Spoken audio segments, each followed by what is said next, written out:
are a vessel of energy, and energy is infinitely existent.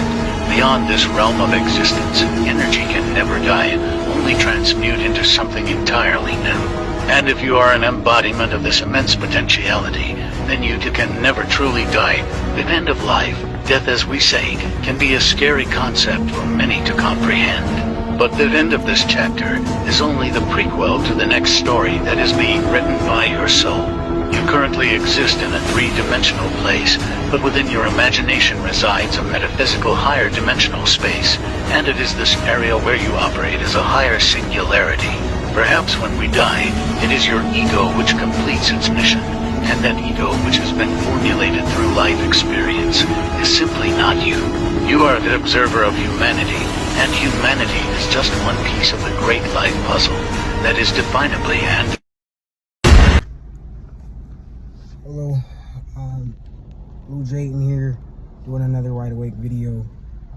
I'd like to start with a script from Proverbs 27:6. Faithful are the wounds of a friend, but the kisses of an enemy are deceitful. I definitely want to cover a personal topic, like about being a friend and how much work it really takes to be somebody's friend. People just think that it just means that they follow you on Instagram or that they follow you on Facebook, when in all actuality, to me, I wouldn't give somebody the commitment of being my friend unless I was willing to reciprocate exactly what I expect from them. It's not one-sidedness. It's not always having to guess what the relationship means. It's not always, it's like,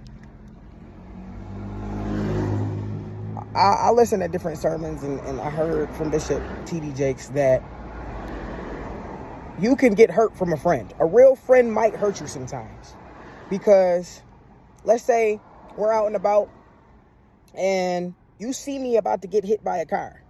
As a real friend, you're supposed to push me out of the way. I might get hurt.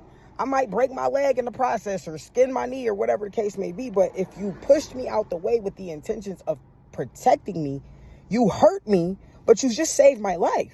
That's my friend. Versus somebody who just stand there and let you get hit by the car because they didn't want to have that uncomfortable moment. Like, that's not a real friend. And so in order to have certain relationships be maintained, you have to have trust, right? And the only way that I'm going to trust you is that if you come consistent. So if you're coming consistent, then even if you don't trust a person right now, if they're consistent enough, you'll learn to trust them. But that depends on the behavior. You know what I'm saying? But if you're a real friend, then I know that hurting me, we might come into a moment where we're having a disagreement, or you might not like to hear what I'm saying, or you might disagree with me with what I'm saying.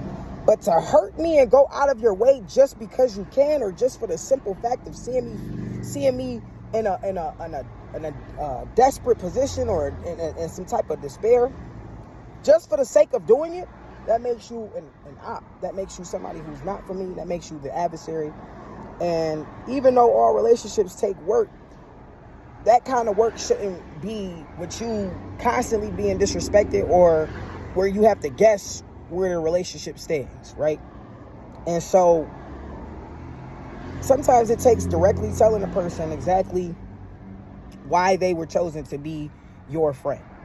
You know what I'm saying? Because people don't realize that when a relationship is inconsistent, although at times it can be exciting and addicting, it's really us in a hypervigilant state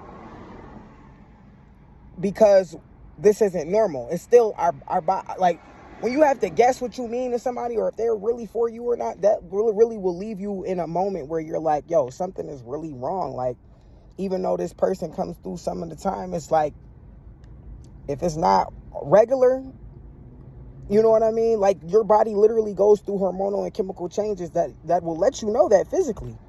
And it's human nature for us to connect. There's nothing wrong with having friends, but at the same point in time, some of us that's experienced betrayal or constant disrespect, it's basically like having our reality denied, according to Nicole LaPera, a psychologist that I follow and get research from. So definitely all for having friends, but at the same point in time, if they're not willing to put in the work and treat you accordingly, then it's time to move around. And some people will come around and they'll try to make you feel bad because you don't want to do the same things that they're doing, or you're not with everything that they're doing. But on social media, let you tell it, everybody is your friend. Everybody got it. Everybody is doing, you know what I'm saying? It's a difference between real connection and a machine. You know what I'm saying? If you just doing this shit for likes or whatever, be my guest. But some of us out here really still value the true connection between having a relationship that's reciprocated and that people respect you in. So this was just a short video, little video, and I wanted to express that. So yeah, tell me what you thought.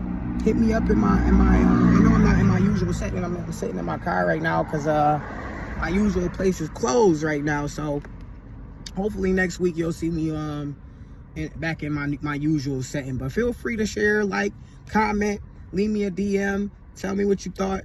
If you disagreed, even if you disagreed, see, the one thing about having collaborative intelligence is knowing that there are going to be people who disagree. There's going to be people who are different from you. There's going to be those kinds of people, but you shouldn't let that shelter your outlook on something potentially changing your mind about how you initially thought about something. Ignorance is one of the #1 influences of evil in the world. And there's nothing more, this is why I call this channel Wide Awake, because there's nothing like that process of being in the dark and now coming into the light of something that you didn't know that changed your mind. So yeah, that was my thoughts, or whatever the case may be. Once again, I'm Blue Jay, and this is Wide Awake. Explore your internal world. Let me know what you thought. God bless.